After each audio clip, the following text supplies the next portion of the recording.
আজ শেয়ার করব দুর্দান্ত স্বাদের একটা সম্পূর্ণ নিরামিষ সোয়াবিনের রেসিপি। এতটাই টেস্টি হয় যেটা নাকি বাচ্চা থেকে বড় সকলেই খেয়ে নেবে। আর একবার খেলে পরে এই সোয়াবিন দেখলেই এই রেসিপিটাই তৈরি করবেন। নমস্কার বন্ধুরা, শ্বশুর বৌমা রান্নাঘর অ্যান্ড ব্লগ চ্যানেলে সকলকে স্বাগত। তাহলে কি করে তৈরি করব সেটাই দেখে নেওয়া যাক। প্রথমে এইখানে একটা বড় পাত্র নিয়েছি আর তার মধ্যে দিয়ে দিচ্ছি সোয়াবিনগুলোকে এবার জলে ভিজিয়ে রাখবো। এটা আপনারা চাইলে একেবারে গরম জল দিয়ে একটু ভাপিয়েও নিতে পারেন, তবে সোয়াবিনটা এতটাই ভালো যে জলেই পুরো নরম তুলতুলে হয়ে যাবে 4 থেকে 5 মিনিট ভিজিয়ে রাখলে। 4-5 মিনিট মতন আমি জলে ভিজিয়ে রেখেছিলাম, তারপরে হাত দিয়ে দেখিয়ে দিচ্ছি যে কত সুন্দরভাবে সোয়াবিনগুলো একদম নরম তুলতুলে হয়ে গেছে। হাত দিয়ে চিপে তারপর জলগুলো বার করে নিয়ে এবার একটা আলাদা পাত্রে রেখে দিচ্ছি। সব সোয়াবিনগুলো ঠিক এইভাবে হাত দিয়ে চিপে চিপে সমস্ত জল বার করে নিয়ে গ্যাসের ওভেনে কড়াই বসিয়ে কড়াইটাকে গরম করে নিয়ে গ্যাসের ফ্লেম একদম লোতে রেখে তারপর দিয়ে দিচ্ছি চিনেবাদাম। এইখানে বেশ অনেকগুলোই চিনেবাদাম আমি দিয়েছি। তারপর এই চিনেবাদামটা হালকা একটু ভাজা হলে এর মধ্যে দিয়ে দিচ্ছি সাদা তিল। এইখানে প্রায় 3 চামচ সাদা তিল আমি ব্যবহার করেছি। আর দিয়ে দিচ্ছি পোস্তও 3 চামচ। এই রেসিপির ক্ষেত্রে একটু মশলাটা বেশি হলে ভীষণ টেস্টি হয়। একসাথে সবগুলো হালকা করে ভেজে নেব। খেয়াল রাখবেন যেন লাল লাল বেশি না হয়ে যায়। মশলাগুলো ভেজে নেওয়া হয়ে গেছে। এবার একটা পাত্রে এটাকে ঢেলে ঠান্ডা করে নেব। অন্যদিকে গ্যাসের ওভেনে কড়াইটা বসিয়ে তারপর এর মধ্যে দিয়ে দিচ্ছি অল্প করে সর্ষের তেল। এইখানে সাদা তেলও ব্যবহার করতে পারেন। তেলটা গরম হতে থাক। তেল গরম হয়ে গেছে, এবার দিয়ে দিচ্ছি যে সোয়াবিনগুলো জল চিপে রেখেছিলাম সেই সোয়াবিনগুলো বেশ লাল লাল করে ভেজে নেব। গ্যাসের ফ্লেম লো টু মিডিয়াম করে ভাজতে হবে। এর মধ্যে দিয়ে দিচ্ছি স্বাদ অনুযায়ী লবণ আর সামান্য একটু হলুদ গুঁড়ো। এই রেসিপিতে হলুদটা একদম নামমাত্র একটু ব্যবহার করতে হবে। লবণ আর হলুদ মিশিয়ে নিয়ে এবার সোয়াবিনটা ভাজা হতে থাক। অন্যদিকে আমি যে মশলাটা ভেজে রেখেছিলাম সেটা ঠান্ডা হয়ে গেছে। এবার এটা মিক্সিং জারের মধ্যে সমস্ত মশলাটা আস্তে করে ঢেলে দেব ঝালের জন্য কাঁচা লঙ্কা আর পরিমাণ মতন জল, আর এর মধ্যে দিয়েছি আদা। এবার একসাথে পেস্ট করে নেব। এদিকে সোয়াবিনটাও হালকা ভাজা হয়েছে, আর 2 থেকে 3 মিনিট একটু ভেজে নিলেই সুন্দরভাবে সোয়াবিনটা ভাজা হয়ে যাবে। দেখাই যাচ্ছে যে সোয়াবিনটা সম্পূর্ণ লাল লাল হয়ে গেছে।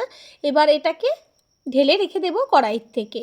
আর হাত দিয়ে দেখিয়ে দিচ্ছি যে কত সুন্দর একদম নরম তুলতুলে তুলোর মতন হয়ে গেছে। একটা মাঝারি সাইজের টিফিন বক্স নিয়েছি, আর তার মধ্যে ওই যে মশলাটা পেস্ট করে নিয়েছিলাম সেই সম্পূর্ণ মশলার পেস্টটা ঢেলে দেব। এই রেসিপির ক্ষেত্রে জল একদম ব্যবহার করবেন না, যতটুকু মশলায় জল থাকবে ঠিক ততটুকুই দিয়েই তৈরি করবেন। ওই মিক্সিং জারের মধ্যেই আমি মশলাটা ঢেলে নিয়ে তারপর দিয়ে দিয়েছি যে ভেজে রেখেছিলাম সোয়াবিনগুলো, সেই সোয়াবিন। মিক্সিং জারের ঢাকনাটা ধুয়ে সামান্য একটু জল দিলাম, তারপরে পেস্ট করে নিয়েছি। পেস্টটা একদম মিহি হবে না, বেশ দেখাই যাচ্ছে একটু মানে ছাকড়া ছাকড়া রয়েছে, ঠিক সেরকমভাবেই পেস্টটাকে করতে হবে যেন খাবার সময় মুখে বাঁধে। এবার সম্পূর্ণ পেস্টটাকে আমি ওই যে টিফিন কারির মধ্যে মশলাটাকে ঢেলে রেখেছিলাম তার মধ্যে ঢেলে দেব। পুরনো বন্ধুদের সবসময় আমাদের পাশে এইভাবে ভালোবেসে থাকার জন্য অনেক অনেক ভালোবাসা। সম্পূর্ণ পেস্টটাকে এর মধ্যে ঢেলে নিয়েছি, আর যতটুকু রয়েছে সেটা চামচ দিয়ে তুলে নিচ্ছি।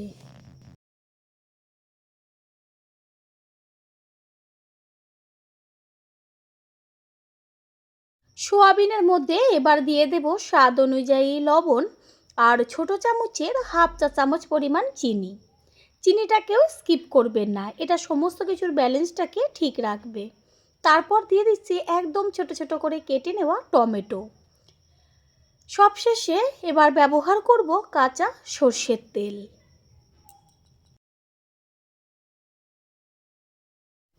আর কোনো রকম মশলা আমি এর মধ্যে ব্যবহার করব না। চামচ দিয়ে সম্পূর্ণটা ভালো করে মেখে নেব। এর মধ্যে জল একদমই ব্যবহার করবেন না। মশলার মধ্যে যতটুকু জল আছে তাতেই খুব সুন্দরভাবে রেসিপিটা তৈরি হয়ে যাবে। আমি যেহেতু মশলাটা একদম কম জল দিয়ে পেস্ট করেছি, সেই কারণে সম্পূর্ণটাই টেনে গেছে সয়াবিনের মধ্যে। তার জন্য এর মধ্যে সামান্য একটু জল দিয়ে আবারও চামচ দিয়ে ভালো করে মিশিয়ে নিচ্ছি। দিচ্ছি সামান্য পরিমাণ হলুদ গুঁড়ো।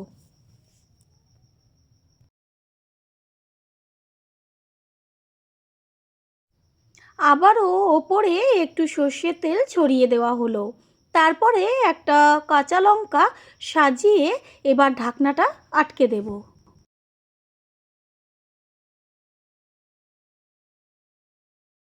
গ্যাসের ওভেনে যেই কড়াইটাতে সয়াবিন ভেজেছিলাম ওর মধ্যেই দিয়ে দিয়েছি জল, আর তার মধ্যে একটা স্ট্যান্ড উল্টো করে বসিয়ে এবার আস্তে করে টিফিন বক্সটা বসিয়ে দেব।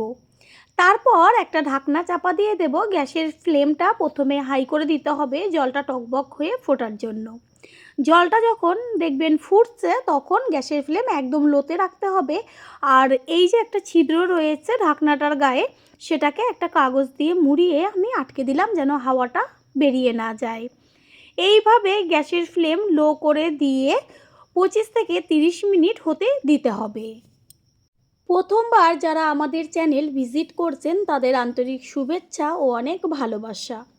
আমাদের রেসিপিগুলো যদি ভালো লেগে থাকে সাবস্ক্রাইব করে দেওয়ার অনুরোধ রইল ও পাশে থাকা বেল আইকনে ক্লিক করলে পরবর্তী ভিডিওগুলো সবার আগে আপনাদের কাছে পৌঁছে যাবে। একটু মাঝখানে ঢাকনাটা খুলে দেখে নিয়েছিলাম যে জলের প্রয়োজন কিনা, তারপর আবারও আটকে দিয়েছি। ঠিক এইভাবেই একটু সময় নিয়ে রেসিপিটি তৈরি করতে হবে, তবে কোনো রকম ঝামেলা নেই। 30 মিনিট বাদে আমি গ্যাসটা অফ করে দিয়েছি। এবার ঢাকনাটা খুলে একটু দেখিয়ে দিচ্ছি যে কতখানি জল প্রথমে দিয়েছিলাম, এটা হবার পরে কতটুকু জল এসে দাঁড়িয়েছে। এবার ঠান্ডা করে নেব, তার জন্য আবার একটু ঢাকনাটা আটকে দেব। এই ভাপেও অনেকটা ভেতরে ভাপা হবে। কিছুক্ষণ বাদে ফিরে এসে ঢাকনাটা সরিয়ে দিয়ে সম্পূর্ণ ঠান্ডা হয়ে গেছে। এবার আমি এটাকে একটা কাপড় দিয়ে তুলে নেব, যেহেতু টিফিন বক্সটা এখনও হালকা গরম আছে। ঢাকনাটা একটু যখন ঠান্ডা হবে তারপরে খুলে নেব।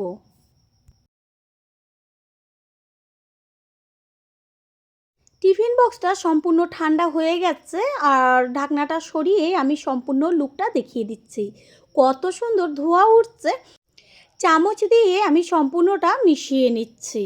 দেখা মাত্রই কিন্তু জিভের থেকে জল চলে আসবে। আর এইটা এত সুন্দর লাগে খেতে, যেটা নাকি খাওয়ার পরেই বুঝতে পারবেন। সেই কারণে একদিনের জন্য হলো এই রেসিপিটি তৈরি করে তারপরে সে কমেন্ট করে জানিয়ে যাবেন। তৈরি হয়ে গেল আজকে সম্পূর্ণ নিরামিষ সোয়াবিনের রেসিপি। আশা করি রেসিপিটি ভালো লাগলো। আর যদি ভালো লেগে থাকে একটা লাইক, কমেন্ট, পারলে একটা শেয়ার করে অবশ্যই জানাবেন। আপনাদের দেওয়া একটা লাইক ও লাইকের পাশে থাকা হাইপ আর একটা শেয়ার আমাদের কাছে অনেক অনেক গুরুত্বপূর্ণ। All friend, thanks for watching my video. আপনারা সকলে ভালো থাকবেন, সুস্থ থাকবেন। আবারও দেখা হবে অন্য কোনো রেসিপির এপিসোড। আজ শেয়ার করব মুচমুচে বেগুন ভাজা। বেগুন তো সকলেই ভাজতে পারেন, তবে এই বেগুন ভাজাটা একদম সম্পূর্ণ আলাদা। এতটাই টেস্টি হয়, আর সবথেকে একটা বড় টিপস হচ্ছে একদমই তেল টানবে না। ভাত, রুটি, লুচি, পরোটা সমস্ত কিছুর সাথে খেতে লাগবে দুর্দান্ত। নমস্কার বন্ধুরা, শ্বশুর বৌমা রান্নাঘর অ্যান্ড ব্লগ চ্যানেলে সকলকে স্বাগত। তাহলে কি করে তৈরি করব সেটাই দেখে নেওয়া যাক। সবার প্রথমে এইখানে আমি দুটো বড় সাইজের বেগুন নিয়েছি। বেগুনগুলোকে এবার বেশ গোল গোল করে একটু মোটা করে চাকচাক করে কেটে নেব।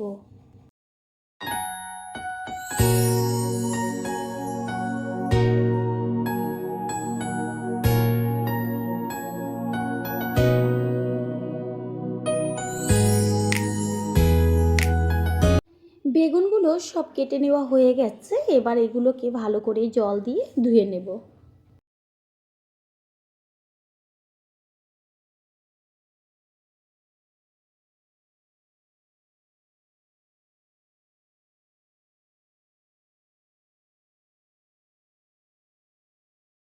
বেগুনগুলো সব ভালো করে জল দিয়ে ধুয়ে নিয়েছি, এবার এগুলোকে তুলে নেব।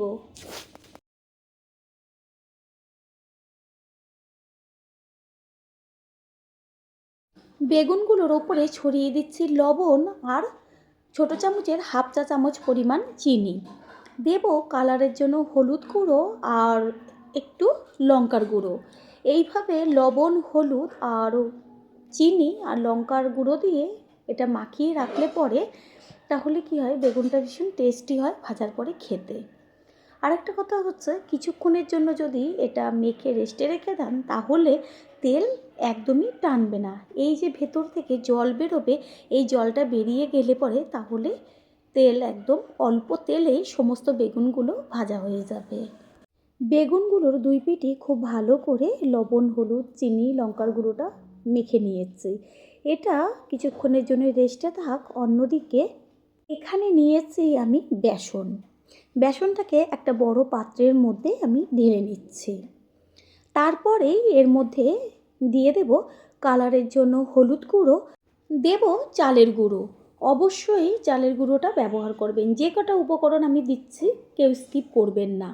আর দিয়ে দিচ্ছি ছোটো চামচের হাফ চা চামচ পরিমাণ লঙ্কার গুঁড়ো, দিচ্ছি লবণ।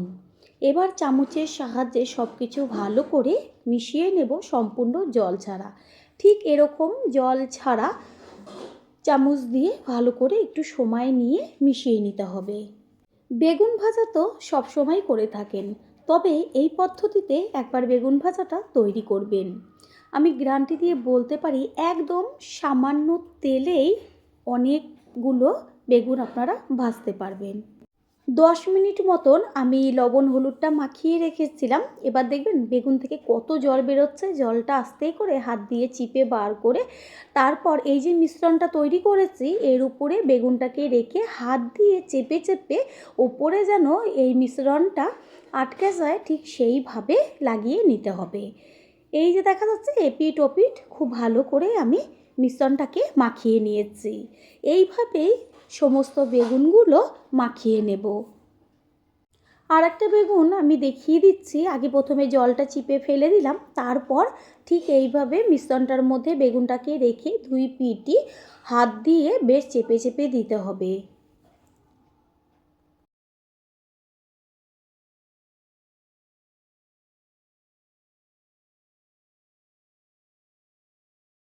গ্যাসের ওভেনে কড়াইটা বসিয়ে দিয়ে দিয়েছি একদম অল্প পরিমাণ সাদা তেল। দেখাই গেল যে কতটুকু তেল আমি ব্যবহার করেছি।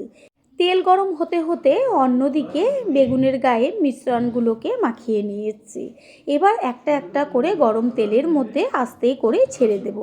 একসাথে অনেকগুলো করেই বেগুন ভেজে নেওয়া যাবে। প্রথমবার যারা আমাদের চ্যানেল ভিজিট করছেন তাদের আন্তরিক শুভেচ্ছা ও অনেক ভালোবাসা। আমাদের রেসিপিগুলো যদি ভালো লেগে থাকে সাবস্ক্রাইব করে দেওয়ার অনুরোধ রইল ও পাশে থাকা বেল আইকনে ক্লিক করলে পরবর্তী ভিডিওগুলো সবার আগে আপনাদের কাছে পৌঁছে যাবে। একসঙ্গে আমি 4টে বেগুন দিয়ে দিয়েছি। নিচের পিঠটা কিছুক্ষণ হবার পরে উল্টে দিতে হবে ওপরের পিঠটা হবার জন্য।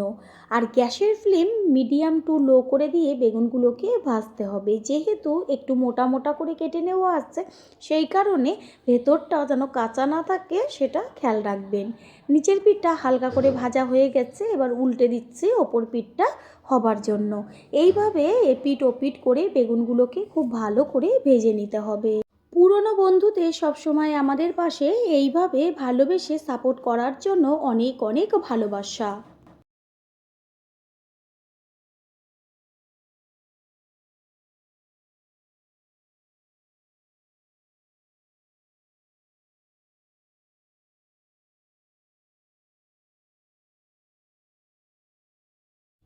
দুই পিঠই খুব সুন্দরভাবে লাল লাল ভাজা হয়ে গেছে। আর একটুখানি সামান্য কিছুক্ষণ হলে পরেই একদম পারফেক্ট বেগুন ভাজা তৈরি হয়ে যাবে। আর এটা এতটাই মুচমুচে হয় যেটা নাকি মুখে দেওয়া মাত্রই গলে যাবে।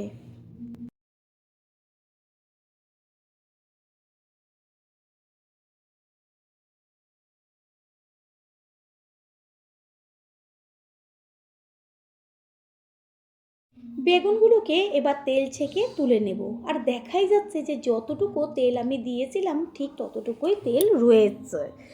তাহলে বোঝাই যাচ্ছে যে এই পদ্ধতিতে যদি বেগুনগুলো ভাজেন খেতেও লাগবে দুর্দান্ত, আর তেলও একদম টানবে না। আরও যতগুলো বেগুন আছে এই যে তেলটুকু রয়েছে এর মধ্যে সব বেগুনগুলো দিয়ে দেব।